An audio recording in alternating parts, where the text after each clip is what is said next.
नमस्कार, सत श्री अकाल, आप कैसे हैं आप सभी लोग। आई होप आप सब बढ़िया होंगे। मैं बता दूं, मैं भी एकदम बढ़िया हूं।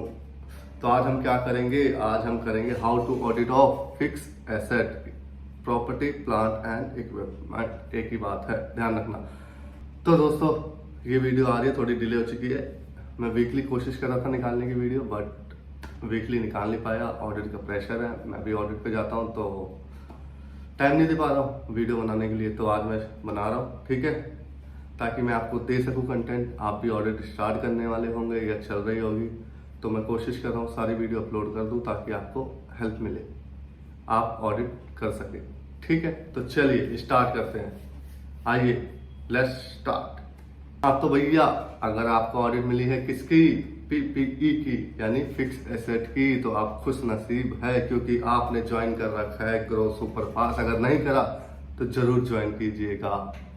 बहुत ही वैल्यूएबल कंटेंट लाता हूँ आपके लिए, प्रैक्टिकल बहुत ही लाता हूँ। जितना प्रैक्टिकल हो सकता है उतना समझाता हूँ, ताकि आपको इजी रहे चीज़ों को समझने में, उसकी ऑडिट करने में। ठीक है, तो चलिए आइए स्टार्ट करते हैं। अगर सब्सक्राइब नहीं किया तो करिए, ठीक है। वैसे मैं बोलता नहीं, बट आज बोल रहा हूँ, ठीक, करिए जरूर। चलिए स्टार्ट करते हैं। तो भैया, अगर आपको क्या मिली है ऑडिट ऑफ किसकी, पीपीई की, तो आपको क्या करना है। सबसे पहले आपको क्या मांगना है क्लाइंट से, क्लाइंट से मांगना है क्या, fix asset register, F A R क्या करोगे, मांगोगे। उसमें क्या देखोगे, देखिए आइए पढ़ते हैं क्या लिखा है। वेरीफाई करें, क्या करें, वेरीफाई। एक मिनट हाईलाइट हटाता हूँ, पूरा हाईलाइट हो गया। चलिए, क्या लिखा है ये देखिए।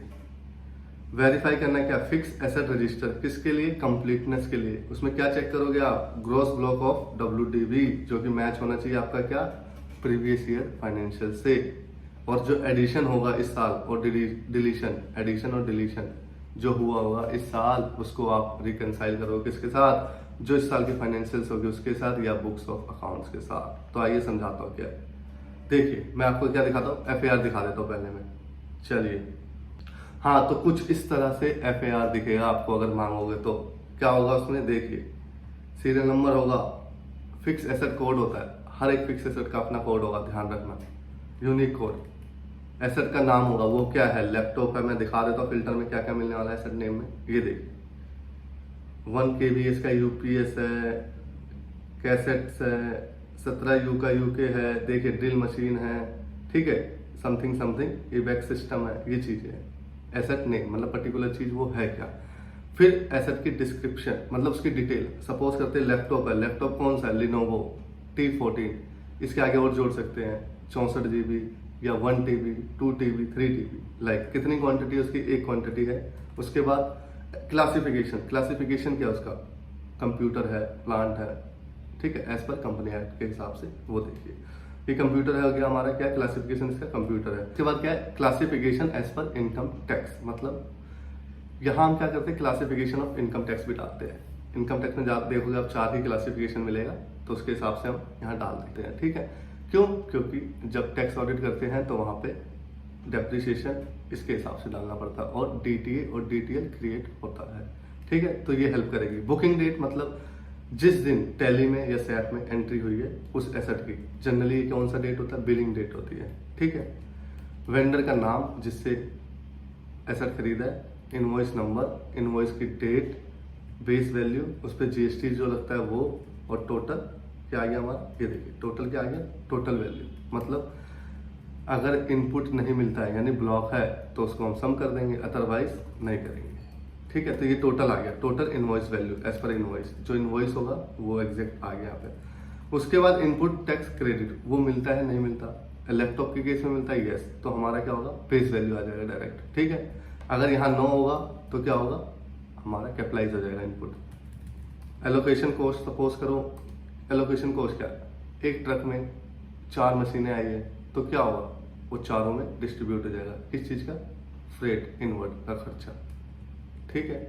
चलिए, तो ये टोटल कैपिटलाइजेशन वैल्यू, ठीक है, किस साल कैपिटलाइज हुआ है, और लोकेशन, ठीक है। लोकेशन बहुत इंपॉर्टेंट है। ये लैपटॉप देखिए किसके पास है, ये पर्सन नाम है अनवर, अतुल, ठीक है, अतुल पवार समथिंग करके सारे नाम है जिसके पास लैपटॉप है। उसके बाद कंपनी एक्ट के हिसाब से क्या आ जाएगा, लाइफ, उसकी लाइफ कितनी है, पुट टू डेट, ये बहुत इंपॉर्टेंट है, put to date. Put to date, उसके बाद करिएगा लाइफ, जो भी एक्सपायरी फॉर्मूला है जो कैलकुलेट करने का फॉर्मूला, उसके बाद हम ग्रॉस ब्लॉक पे आ जाते हैं जो मेरा इसका पार्ट था। ये देखिए क्या लिखा है, फिक्स एसेट ऑफ, मैं कलर चेंज करता हूँ, ये देखिए क्या लिखा है, ओपनिंग ब्लॉक ऑफ WDV, जो FAR है, ये FAR है, ये ग्रॉस ब्लॉक है। ये ग्रॉस ब्लॉक किससे मैच होगा, आपका फाइनेंशियल से, पिछले साल की, ठीक है। और इसका डेप्रिसिएशन, ये टोटल डेप्रिसिएशन, ये भी फाइनेंशियल से मैच होगा। और ये नेट ब्लॉक, ये भी फाइनेंशियल से मैं दिखा देता हूँ एक बार, जैसे कि ये देखिए, ये क्या है, ये फाइनेंशियल है, किसके, किसी कंपनी के, मैंने एक्सट्रैक्ट लिया हुआ है, ठीक है, आपको समझाने के लिए। तो ये क्या है, देखिए आइए, ये क्या लिखा हुआ है यहाँ पे, ये देखिए, ये देखिए property plant equipment and intangible asset, उसका ये सारी क्लासिफिकेशन है। और ये देखिए ग्रॉस ब्लॉक, ये जो कि ओपनिंग था, ये है इस साल का। तो ये जो टोटल होगा, ये टोटल, इसकी बात कर रहा हूँ, ये टोटल आपका मैच किसका करना चाहिए, इससे, ग्रॉस ब्लॉक का, ठीक है, इससे मैच करें, मैं कलर कर देता हूँ, इससे मैच होना चाहिए। और ये जो है, ये ग्रॉस ब्लॉक, ये डेप्रिसिएशन ग्रॉस, ये तुम्हारा इससे मैच होना चाहिए, ठीक है। और ये नेट 24 का, ये आपका मैच होना चाहिए इससे, राइट। और ओपनिंग भी इसी में आ रहा है, क्योंकि ये देखिए ओपनिंग, ये ओपनिंग भी इसी में आ रहा है, तो रिस्पेक्टिव ओपनिंग भी इसी से मैच होना चाहिए, क्योंकि ऑडिटेड फाइनेंशियल्स होते हैं तो ओपनिंग हम मैच करके चल रहे होते हैं। तो अज्यूम कि यहाँ जो ओपनिंग आ रहा है सही है, नहीं है तो पिछले साल के फाइनेंशियल से आप देख सकते हो, अदरवाइज यहाँ से भी देख लोगे, ठीक है, पिछले साल की फाइनेंशियल की जरूरत पड़ेगी नहीं। तो ये चीजें जो FAR में आ रही है, सारी balances, gross figure, net figure और टोटल डेप्रिसिएशन, ये आपकी बैलेंस शीट से मैच होनी चाहिए। नहीं है तो आपको देखना पड़ेगा गलती कहाँ है, ठीक है, आपको ट्रेस करना पड़ेगा। तो आगे समझाता हूँ कैसे चेक करेंगे चीजों को, ठीक है। चलिए आगे चलते हैं। चलिए पहले पॉइंट में कोई डाउट, यस नो, नहीं, यहाँ तक समझ आया। एडिशन डिलीशन बता दिया, ये नहीं होता है, एडिशन डिलीशन बता देता हूँ एक बार। ये देखिए जो एडिशन डिलीशन है, ये किससे मैच करोगे आप, ये आप मैच करोगे, ये देखिए यहाँ क्या होता है, मैं आपको दिखा देता हूँ। ये देखिए, ये रहा, मैं इसको कलर करता हूँ ब्लू कलर से, ये देखिए, ये जो है, ये देखिए एडिशन, यहाँ पे वही फिगर आएगी जो इस साल ऐड हुआ है, और ये डिलीशन, तो रिस्पेक्टिव एडिशन डिलीशन ये भी चेक करना है। जो यहाँ का सम आ रहा है एडिशन का, ये आपके इस एडिशन से मैच होना चाहिए। कौन से एडिशन से, ये देखिए, ये एडिशन जो ड्यूरिंग फाइनेंशियल ईयर 22-23 में एडिशन हुआ है, वो इससे मैच होना चाहिए। सपोज ये देखिए, बिल्डिंग में कुछ एडिशन हुआ है, कुछ फर्नीचर पिक्चर से हुआ है, कुछ ऑफिस इक्विपमेंट में हुआ है, कुछ कंप्यूटर में एक्सेट्रा एक्सेट्रा हुए हैं, तो ये चीजें आपकी इससे मैच कर रही होगी, ठीक है। तो सबसे पहले आपको सैनिटी चेक करना है कि भैया नंबर तो मैच कर रहा है, तब आगे की ऑडिट करना। पहले पता चलो धड़ाधड़ कर लिया, बाद में पता चला अरे यार ये तो नंबर ही मैच नहीं है, गलत नंबर पे काम करके बैठे हैं, तो भैया खत्म, ठीक है। तो आपको सबसे पहले सैनिटरी टेस्ट करनी है, किसकी, नंबर की, इस टोटल बेसिस पे एटलीस्ट मैच होनी चाहिए, ठीक है। चलिए नेक्स्ट चलते हैं। नेक्स्ट क्या आ रहा है, PV ऑफ एसेट। PV क्या, फिजिकल वेरिफिकेशन ऑफ एसेट, ये कंपनी करती है, कम से कम करना भी होता है एज पर कारो 3 साल पे एक बार, ठीक है। तो दूसरा आपको क्या मांगना है, PV रिपोर्ट। PV रिपोर्ट मांगते हैं, आपको क्या देखना है, उसमें क्या देखना है कि वो PV रिपोर्ट रिकंसाइल कर रहा है किसके साथ, फिक्स एसेट रजिस्टर के साथ। ध्यान रख लेना भैया, अगर कोई शॉर्ट एंड एक्सेस है तो उसको क्या करेंगे, एडजस्टमेंट करेंगे बुक्स ऑफ अकाउंट्स में, यानी फाइनेंशियल्स में उसका इम्पैक्ट लेंगे या राइट ऑफ करेंगे। एग्जाम्पल देता हूँ, पहले मैं दिखा देता हूँ आपको PV रिपोर्ट क्या होती है, दिखाता हूँ। देखिए ये देखिए, ये हमारी PV रिपोर्ट है, फिजिकल वेरिफिकेशन रिपोर्ट, कुछ इस तरह से है। जो मैंने ग्रीन दिख रहा है ना, यहाँ से यहाँ तक पूरा ग्रीन, ये जो मैंने ग्रीन हाईलाइट किया, ये पूरा एज इट इज क्या होता है, FAR में डिटेल जाती है, ठीक है। एज इट इज ये है, क्योंकि FAR के बेसिस पे ही क्या होता है, फिजिकली वेरीफाई होता है। जब मैनेजमेंट वेरीफाई करने जाता है तो अकाउंटेंट या फाइनेंस मैनेजर क्या करता है, फाइनेंस मैनेजर क्या करता है, अपना FAR दे देता है। FAR देता है किसको, जो फिजिकल वेरीफाई करने जा रहा है। FAR में जाता है, उसमें क्या करता है, क्वांटिटी होती है, जैसे मैंने दिखाया था, ये देखिए ये क्वांटिटी होती है। यहाँ पे क्वांटिटी कहाँ गई भाई, ये देखिए ये क्वांटिटी है, मैं आपको उसमें दिखा देता हूँ एक बार। ये देखिए FAR में आपको क्वांटिटी दिखाता हूँ मैं, ये देखिए ये क्वांटिटी, ठीक है। ये देखिए रेड कलर कर दिया मैंने, ये क्वांटिटी है। तो ये शीट लेके जाता है, वो चेक करता है, एफआईआर लेके जाएगा और चेक करेगा, टिक करेगा, जो इसमें क्वांटिटी है वो मुझे फिजिकली मिली है। 50 लैपटॉप है, 50 लैपटॉप दिखा, 10 मशीनरी है, 10 मशीनरी दिखी है, 10 सोफे दिखे, 10 चेयर है, ठीक है, रेफ्रिजरेटर है, ठीक है, ये सारी चीजें हैं। तो वो क्या करता है, आइए दिखाता हूँ पीवी में। ये देखिए फिजिकल वेरिफिकेशन, ये देखिए भाई रेड करता हूँ, क्वांटिटी एज पर पीवी, जो मैंने या मैनेजमेंट ने वहां जाके टिक करा हुआ, यानी 2 लैपटॉप है, 50 लैपटॉप है, 10 सोफे हैं, रेफ्रिजरेटर है, उस पर उसने क्या डाला, ये देखिए यहाँ लिखेगा, ठीक है, और उसकी लोकेशन लिखेगा। मैच करने के लिए क्रॉस मैच करेगा कि जो लोकेशन जो एफएआर में है और जो क्वांटिटी एफएआर में है वो मैच कर रही है पीवी से, नहीं कर रही तो भैया दिक्कत है। फिर रिस्पॉन्सिबल पर्सन को पकड़ेंगे और बोलेंगे भैया तू बता रहा 50 लैपटॉप है, मुझे 48 लैपटॉप मिले, बाकी 2 लैपटॉप कहाँ है? तो कहेगा भाई साहब क्या हुआ, 2 लैपटॉप हो गया था, डेप्रिशिएट ऑलमोस्ट खत्म हो गया था 5-6 साल, तो हमने क्या करा, एम्प्लॉय को भेज दिया 2-4-5 हज़ार में, ठीक है भेज दिया मैं, कोई दिक्कत नहीं है भैया। उसको क्या एफएआर से हटाओ, वहां से क्वांटिटी हटानी पड़ेगी, वहां क्या करना होगा, डिलीशन में डालना पड़ेगा, कितने का बेचा 5000 में, 5000 डाल के खत्म कर देंगे, और यहाँ पे क्या हो रहा है, क्वांटिटी 0 आ रही होगी, ठीक है। तो ऐसे रिकनसाइल हो जाएगा, ठीक है चीजें। चलिए आगे चलते हैं, आई होप आपको समझ आ गया होगा चीजें। ये होती है मेरी पीवी रिपोर्ट, वो होती है एफएआर रिपोर्ट, सिमिलर दिखती है, बट इसमें पीवी रिपोर्ट में हम क्वांटिटी को चेक करके आते हैं, क्रॉस वेरीफाई करके आते हैं, जो एफएआर में क्वांटिटी मेंशन होती है, ठीक है। चलिए अब आते हैं तीसरे नंबर पे, सबसे खतरनाक point, third, TOD, test of detail, मतलब चेकिंग करना। किसकी चेकिंग करना? जो आपने इस साल एडिशन किया फिक्स एसेट का, उसकी चेकिंग करना। सबसे मेन मुद्दा वही तो है भैया, आपने कुछ भी फिक्स एसेट बना लिया है भी या नहीं हो, तो आइए देखते कैसे चेक करते हैं। आइए देखिए क्या लिखा है, इनवॉइस, जो भी एडिशन डिलीशन हुआ है उसका इनवॉइस मांगना है। सैंपल बेसिस पे भी कर सकते हैं आप, या 100% चेकिंग भी कर सकते हैं, depend on nature of the company या ट्रांजेक्शन्स ऑफ द कंपनी, ठीक है। अगर आप चेक करेंगे, सैंपल मांगोगे, कैसे सैंपल मांगोगे, आप मांग लेना अपने हिसाब से, 80% सेलेक्ट कर लेना इन वैल्यू में, ठीक है। चलिए वैल्यू हो गया या इन क्वांटिटी में, भैया जैसा आपको सुटेबल लगे, ठीक है। चलिए सबसे पहले क्या करना है, आपको ये देखना है, इंश्योर करना है क्या कि कोई रेवेन्यू नेचर का खर्चा तो कैपिटलाइज नहीं करके बैठे। रिपेयर करा दिया मशीनरी में, उन्होंने कैपिटलाइज करके बैठ गए, 10 लाख की मशीनरी है, 1 लाख रुपए का खर्चा कर दिया रिपेयर में और उस पर कैपिटलाइज कर दिया, भैया वो सही है नहीं, ये भी तो देखना पड़ेगा। या खर्चा हर साल जो हो रहा है कैपिटलाइज करते जा रहे हो, नहीं। तो आइए देखते कैसे कैपिटलाइज करेंगे। देखिए कैपिटल नेचर का रेवेन्यू कैपिटलाइज नहीं हुआ, सॉरी रेवेन्यू नेचर का कोई भी खर्चा कैपिटलाइज तो नहीं हुआ, ये देखना है। तो कैपिटलाइज क्या होगा पहले वो जानते हैं। कैपिटलाइज क्या होगा, only expenditure that increase the future benefit from the existing asset beyond previously excess. मतलब सपोज करते हैं एक प्लांट है, एक प्लांट और मशीनरी है, एक मशीनरी है जिसकी कैपेसिटी 1 लाख यूनिट प्रोड्यूस करने की, क्या इतना 1 लाख यूनिट। उसमें हमने कुछ क्या कराया, खर्चा कराया, कितने का, वो मशीनरी मान लो 10 लाख की, उसमें हमने 2 लाख का खर्चा कराया, उसकी कैपेसिटी कितनी करती, 1 लाख से 1.5 लाख करती। पहले कितनी थी, वो 1 लाख से ज्यादा बना नहीं पाती थी, बनाएगी खत्म मशीन। अगर ऐसा रिपेयर एंड मेंटेनेंस कराए जिसकी प्रोडक्शन बढ़ गई, 1 लाख से 1.5 लाख हो गए, उस खर्चे को भी कैपिटलाइज करेंगे, ध्यान रखना।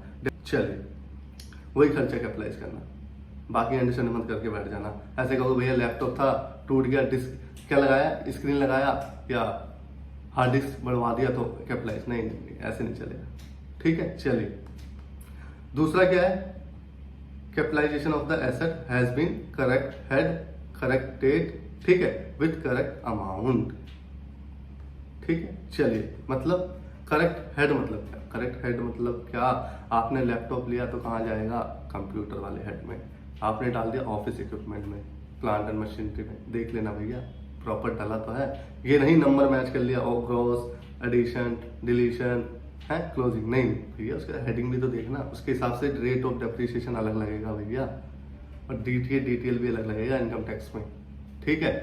उसका भी इनकम टैक्स में भी क्या होता है, रेट अलग होता है, उससे डीटीएल भी इम्पैक्ट पड़ता है, तो ध्यान रखना बहुत ज्यादा इंपॉर्टेंट है, ठीक है। क्लासिफिकेशन ऑफ एसेट मतलब वो करेक्ट हेड में बुक हुआ है या नहीं बुक हुआ, ठीक है। पहला हो गया हमारा हेड, दूसरा हो गया करेक्ट डेट। करेक्ट डेट मतलब क्या, करेक्ट डेट मतलब क्या सर, करेक्ट डेट मतलब जिस दिन एसेट पुट टू यूज हुआ था या रेडी फॉर यूज हुआ था। क्या रेडी फॉर यूज हुआ था? सपोज करो कोई मशीनरी चाइना से आ रही है, उसने क्या करा, अकाउंटेंट साहब ने बिलिंग बुक डाल दिया। बिलिंग बुक डाला, मान लो 1 अप्रैल को चाइना से निकला और बिल कट गया होगा, मेल पे आ गया होगा बिल, अकाउंटेंट साहब ने एंट्री मार दी, ठीक है। फिर 1 महीना लगा आने में, क्लियरेंस हुआ, कस्टम क्लियरेंस, फलाना ढिकाना, पोर्ट से आया हमारे यहाँ फैक्ट्री तक। तो हमने क्या करा, पुट टू डेट वही मान लिया इनवॉइस। वो गलत है भैया, 2 महीना लग गया कम से कम, फैक्ट्री में आया, फिर प्रोडक्शन स्टार्ट हुआ। तो पुट टू डेट देखना बहुत जरूरी है। पुट टू डेट हमेशा बुकिंग डेट नहीं होगी, ठीक है। तो पुट टू डेट आप कैसे वेरीफाई करोगे? पहला तो ये देखिए,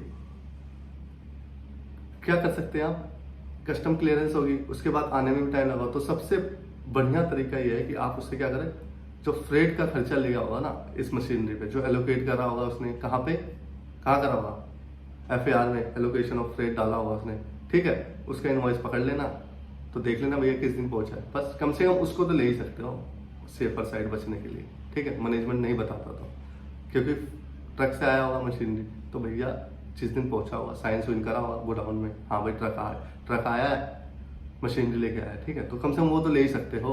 इवन प्रोडक्शन बाद में भी स्टार्ट हुआ होगा, ठीक है। वो हम जस्टिफाई नहीं कर सकते अगर मैनेजमेंट नहीं बताता, ठीक है। या फिर देख लो भैया प्रोडक्शन कब से स्टार्ट हुआ है, प्रोडक्ट कब बिका है, ठीक है, उसके हिसाब से भी दे सकते हो रिवर्स। मान लो वो मशीनरी कुछ प्रोडक्ट बनाने के लिए, बोतल, कंपनी पहले बोतल नहीं बनाती थी, अब बोतल बिका कब, मान लो 1 महीने में, मशीन आने के 1 महीने के अंदर अंदर बिक गया 1 बोतल, तो समझ लो प्रोडक्शन स्टार्ट हो गई होगी। वैसे प्रोडक्शन से लेना देना नहीं है, क्यों, रेडी टू यूज से लेना देना है, ठीक है। चलिए, उसका करेक्ट अमाउंट का मतलब क्या, अमाउंट का मतलब जो भी GST अगर ब्लॉक है, इनएलिजिबल है, तो वो कैपिटलाइज हो, कस्टम ड्यूटी कैपिटलाइज हो, सब फ्रेट, इंस्टॉलेशन कॉस्ट सारे कैपिटलाइज होने चाहिए उस मशीनरी में। ये नहीं मशीन लाए सिर्फ मशीन का प्रिंसिपल अमाउंट, यानी जो बेसिक प्राइस है मशीन का वही है, नहीं कस्टम का कोई मिलता नहीं है, मशीनरी लाए कस्टम ड्यूटी दिया, वो कैपिटलाइज करो, ठीक है। फिर वहां से फैक्ट्री तक का जितना भी खर्चा था वो क्या करो, कैपिटलाइज करो मशीनरी में, ठीक है। GST अगर मिलता है तो ले लो, नहीं मिलता तो कैपिटलाइज करो, ठीक है। और कमीशन वगैरह पे करा आपने, ब्रोकरेज वगैरह पे करा है मशीनरी लाने में, ठीक है, या खरीदने में हेल्प करिए, तो वो पे करा तो भी कैपिटलाइज करो। तब आएगी क्या, कैपिटलाइजेशन वैल्यू, उसके ऊपर डेप्रिसिएशन लगाएंगे एज पर कंपनी एक्ट, ठीक है। और तीसरा चीज ऑनरशिप, भैया जो मशीनरी लाए हो उसकी ऑनरशिप कंपनी के पास है भी या नहीं, ठीक है, ये भी तो देखना पड़ेगा। ये तो बहुत इंपॉर्टेंट चीज है भैया। AC खरीदा कंपनी के नाम पे, लग जाता है डायरेक्टर के वहां, इवन दो कंपनी के नाम पे ओनरशिप है, लेकिन लगता कहाँ है, डायरेक्टर के घर पे, उस पर हम कुछ कर नहीं सकते, ठीक है। लेकिन अगर उल्टा केस है, AC कंपनी के यहाँ लगी है या बिल्डिंग है, बट लीगल डिस्प्यूट चल रहा है, तो क्या कर सकते हैं, कुछ नहीं कर सकते। लीगल डिस्प्यूट है तो हमने एक नोट देंगे, कारों में इसकी रिपोर्टिंग जाती है, आगे बताऊंगा, ठीक है। तो इसका ऑनरशिप जरूर चेक करना, ऑनरशिप नहीं है तो कारों में रिपोर्टिंग जाएगी, ध्यान रखना, ठीक है, भूल मत जाना। इसलिए ऑनरशिप भी चेक करके चलना। ऑनरशिप कैसे चेक करेंगे, बिल पे लिखा होता है कंपनी का नाम, तो वो ऑनरशिप है।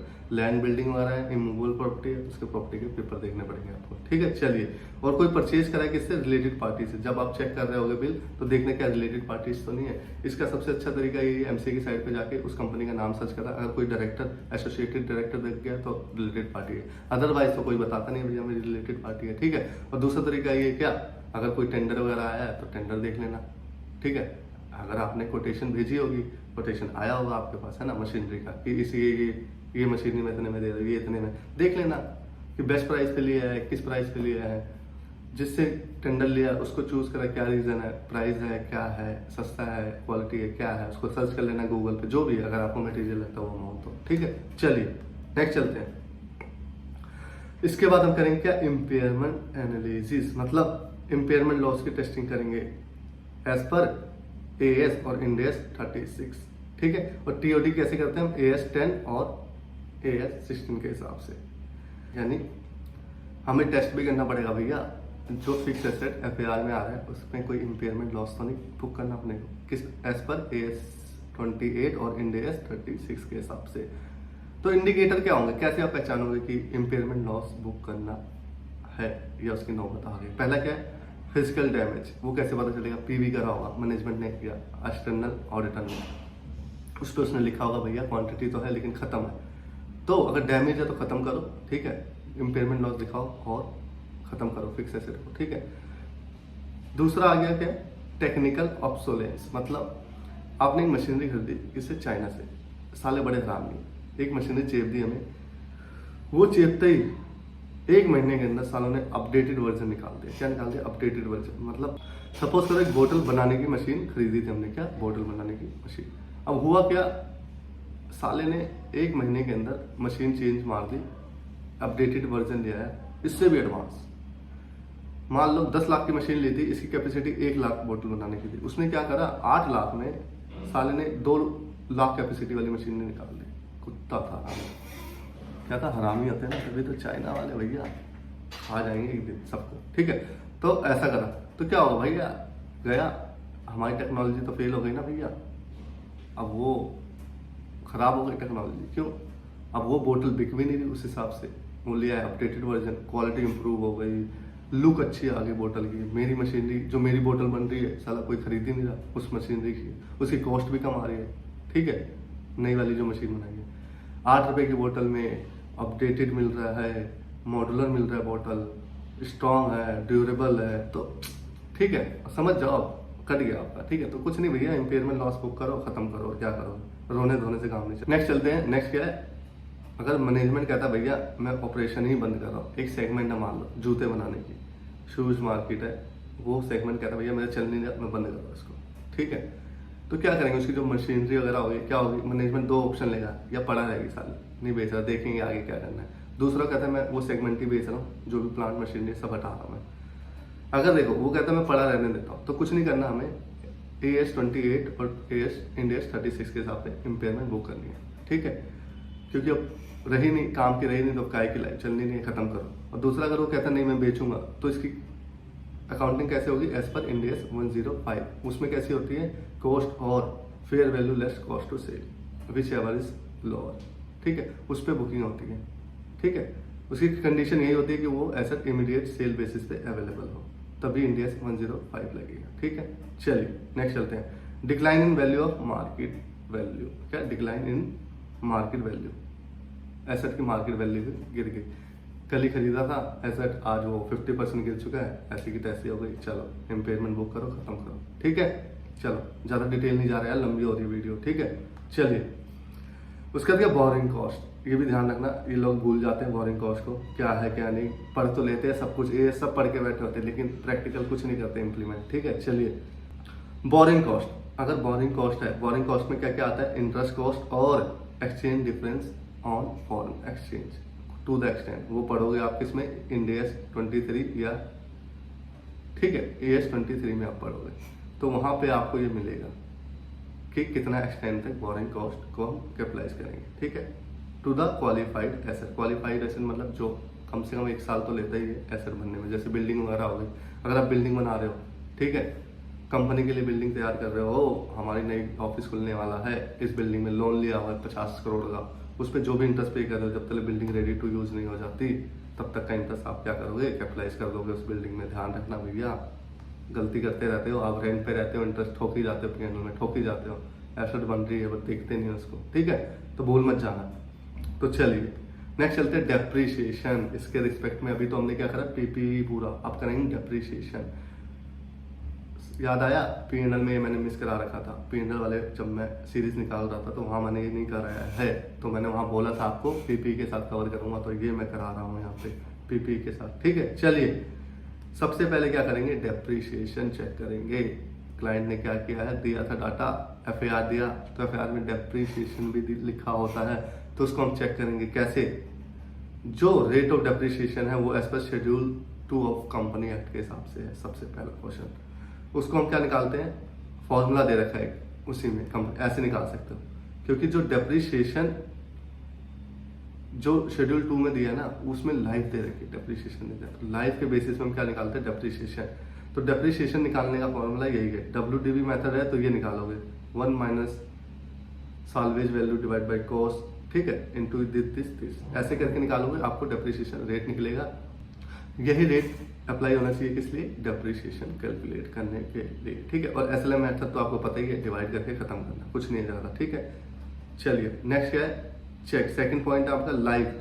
जो लाइफ है, अगर मैनेजमेंट ने कंपनी एक्ट वाला नहीं लिया तो क्या करा है, कोई और लिया है, तो कोई नहीं उसका, भैया हमें एडवाइस दे दो क्यों लिया हो। आपको क्यों लगता है इसकी लाइफ, मशीन की लाइफ 8 साल है, तो आपको क्यों लगता है 5 साल में खत्म हो जाएगा।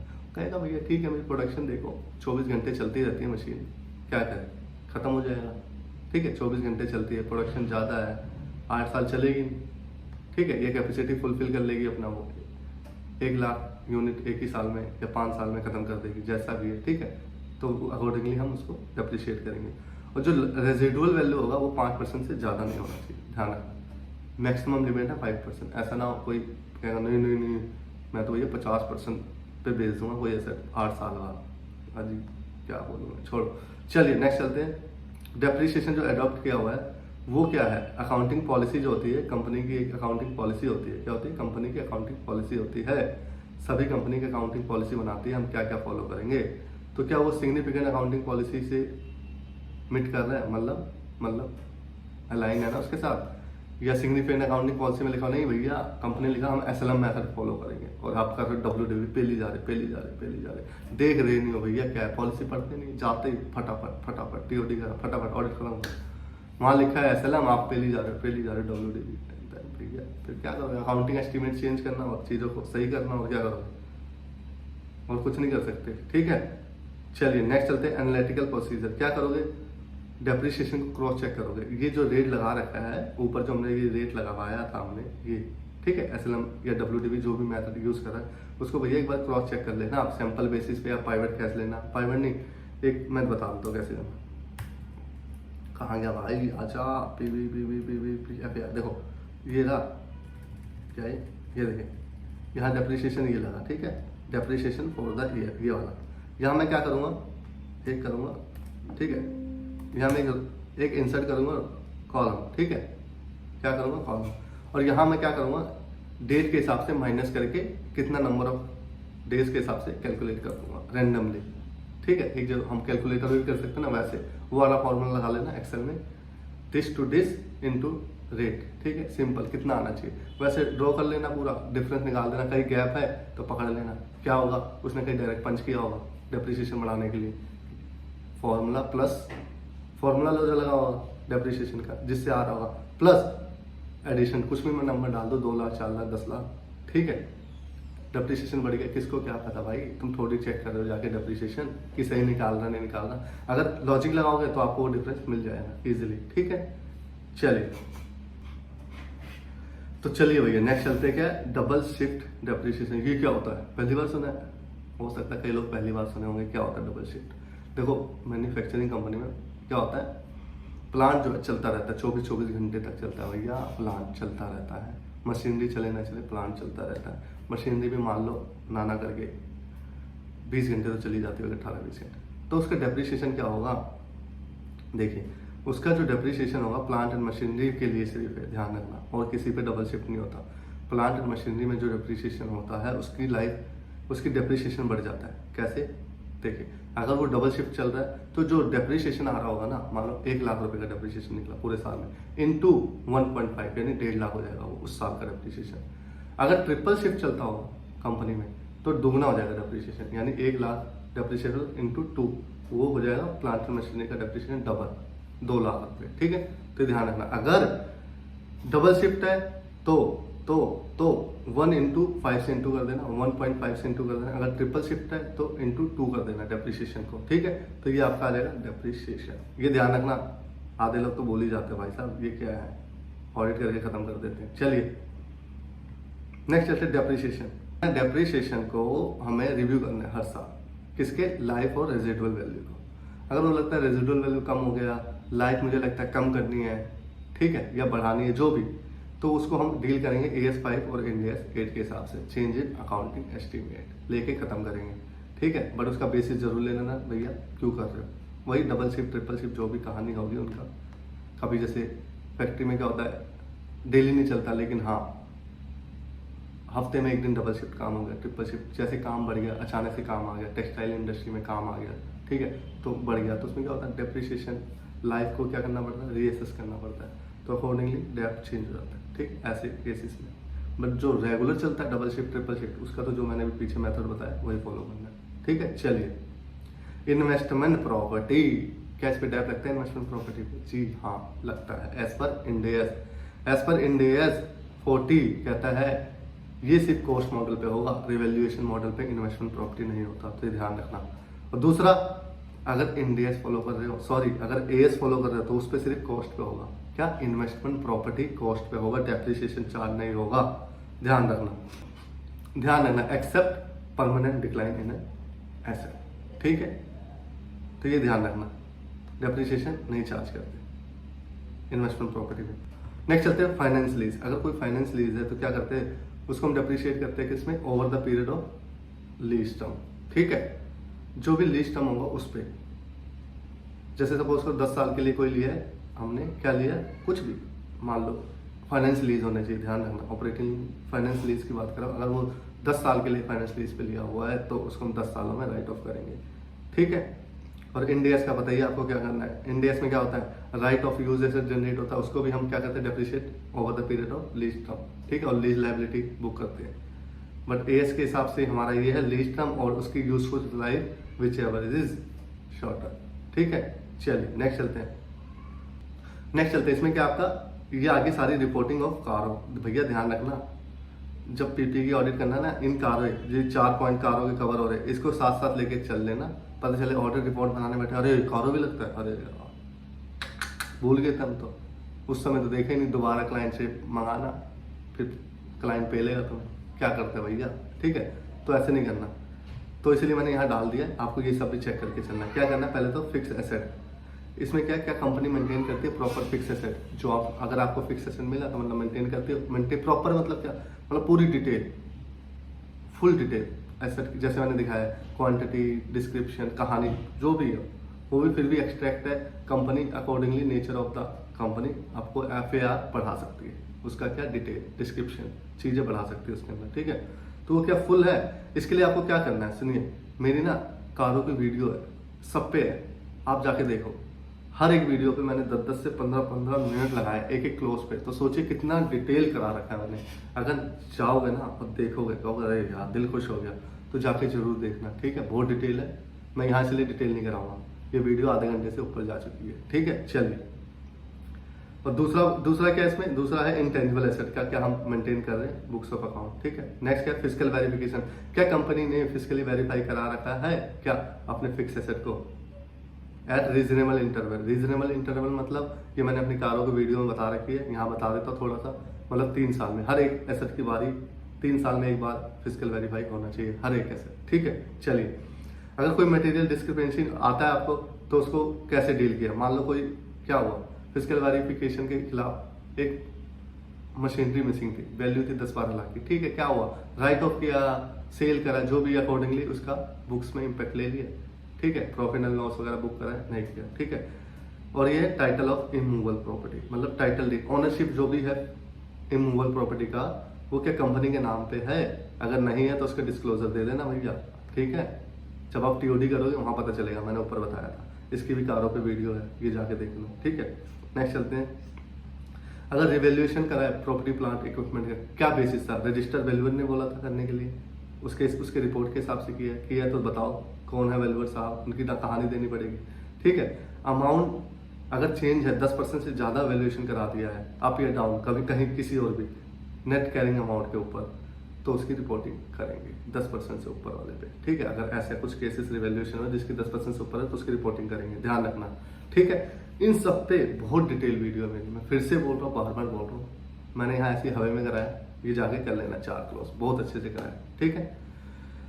और मैं एक चीज दिखा देता हूँ आपको, क्या दिखाता हूँ मैं, एक चीज रह गया, मैं आपको दिखाता हूँ अपने वर्किंग पेपर, क्या वर्किंग पेपर, ये देखिए हम क्या बनाते हैं अपने वर्किंग पेपर, ये देखो शेयर कैपिटल लिखा हुआ महाराज जी ने गलत करा हुआ है, ये देखिए, ये फिक्स एसेट और उसका डेप्रिसिएशन क्या एस फाइनेंशियल्स में कितना आ रहा है, मतलब जो आपको बैलेंस शीट दी होगी उसमें कितना आ रहा है यहाँ पे फिगर, ठीक है।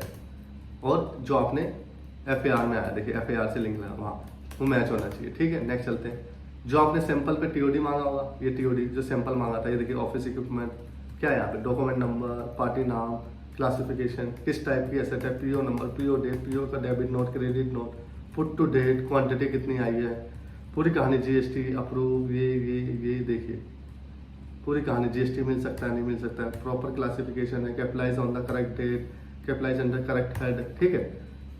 ये देखिए, तो ये चीज़ें, ये वर्किंग पेपर बनाते हैं, ठीक है, कुछ ऐसा।